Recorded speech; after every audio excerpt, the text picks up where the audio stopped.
Bonjour à tous, petite vidéo aujourd'hui simplement pour vous dire que j'étais à Paris, ça y est, je suis enfin sorti du quartier chinois et là où j'habite et je suis allé un petit peu visiter les monuments, les quelques monuments historiques de Paris. J'étais déjà allé il y a quelques années. Alors il faut savoir que je suis un gros provincial qui ne connaît absolument rien de Paris, qui n'a aucune culture de quoi que ce soit. J'ai beaucoup de lacunes et je connais pas beaucoup de choses de Paris. J'y suis très peu allé. Là, j'y suis depuis peu de temps. Je vais peut-être y rester quelques mois et j'y étais passé un petit peu, voilà. Dans certains endroits il y a plus de 10 ans, etc. Mais aujourd'hui, donc, je suis parti de Notre-Dame, malheureusement blessé, très grièvement blessé, et je suis passé par la statue de Jeanne d'Arc automatiquement, et puis le Louvre, tout un tas d'endroits dont je ne pourrais pas dire les noms. Puis j'ai fini après avec le Panthéon, Jardin de Luxembourg, etc. Et je dois te dire que j'ai pris une énorme claque, vraiment la claque d'un. Vraiment, je me considère vraiment comme un provincial qui vient d'un petit bled, je connais bien la France en dehors de Paris. J'ai beaucoup été amené à voyager en France, à visiter la France, à visiter les châteaux, à visiter les monuments. J'ai eu un métier de saltimbanque qui m'a permis de tourner dans les villes entières, Reims, tout un tas de villes. Voilà, vraiment, j'ai joué dans toute la France, j'ai visité toute la France ces 10 dernières années.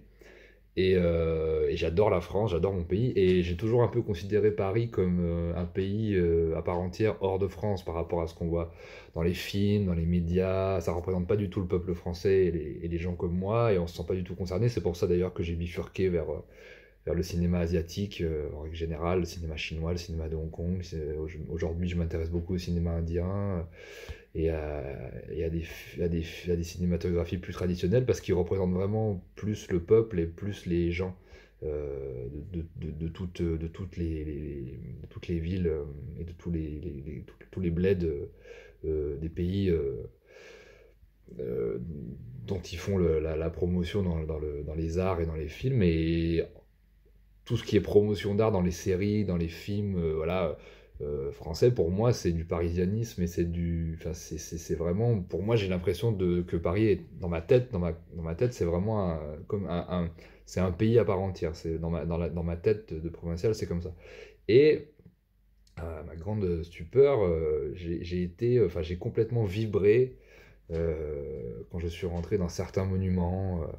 Voilà, comme je vous l'ai dit précédemment, je suis complètement fan des architectures plutôt gréco-romaines. Voilà, quand je vois un édifice comme le Panthéon, je subjugué, je reste pendant. C'est impossible pour moi de partir. Ça vibre en moi, ça provoque quelque chose de très important en moi. Et, euh, je me dis, mais putain, mais pourquoi est-ce que on n'est pas, on n'a pas ça partout, dans toutes les villes, voilà, pour moi, c'est vraiment l'idéal, en fait, de ce que peut représenter une ville de manière architecturale.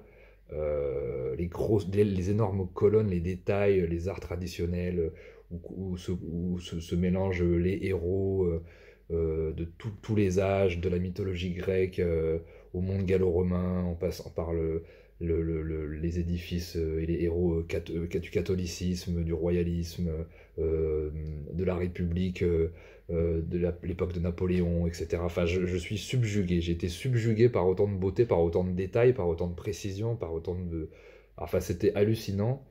Et c'était à la mesure, du coup, c'était à la mesure du décalage de ce que représente le pays, les gens, tout ce qui est autour de ces monuments, de cette historicité, de cette historique, de ce patrimoine qu'on a, est complètement pourri en fait par tout le reste. En fait, à chaque seconde, en fait, quand je me promène à Paris, je suis agressé en permanence par tout ce qui est nouveau, tout ce qui a amené ce nouveau monde ultralibéral, les publicités géantes devant les monuments. À la sortie du Louvre, il y a une espèce d'énorme pub dégueulasses avec Jay-Z et Beyoncé pour une pub de parfum de couilles qui pourrissent absolument toute la vue, les travaux de partout, mais c'est absolument dégueulasse, les schlagers qui traînent dans tous les coins, les bobos insupportables avec leurs fringues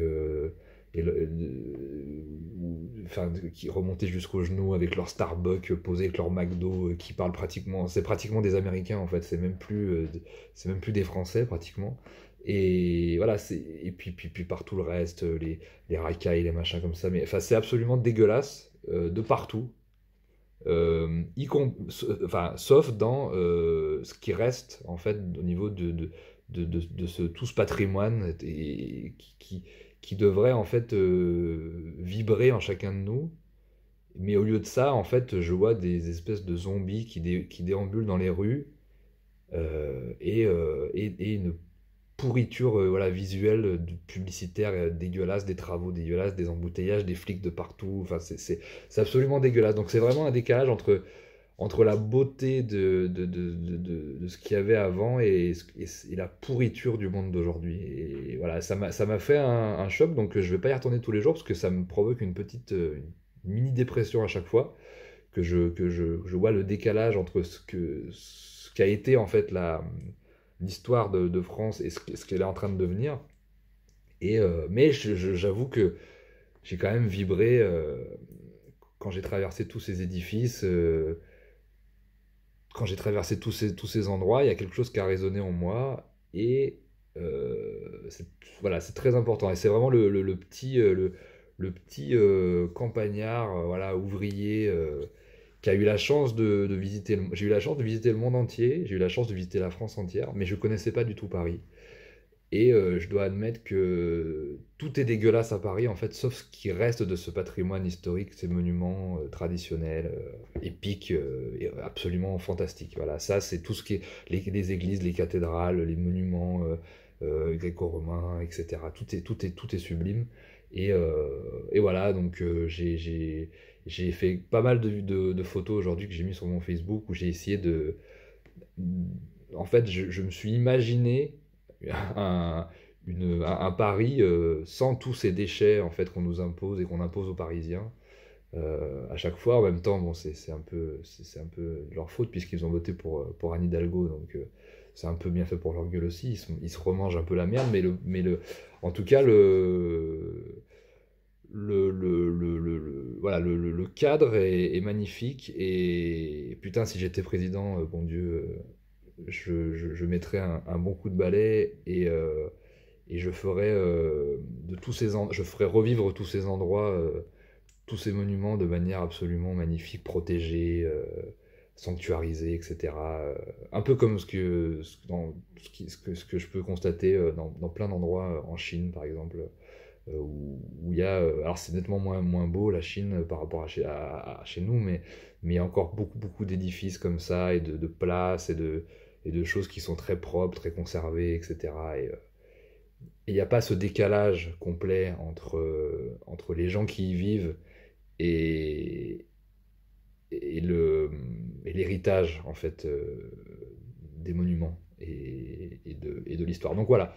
Donc un peu partagé par rapport à ça, mais voilà, c'est tout simplement une petite vidéo pour vous exprimer voilà, mon amour pour le Paris, en tout cas historique, et au niveau des monuments, etc. Voilà, donc ça a plutôt bien vibré en moi. Donc voilà, merci de m'avoir écouté, je vous embrasse, vive Paris quand même, vive la France, et à bientôt. Bye.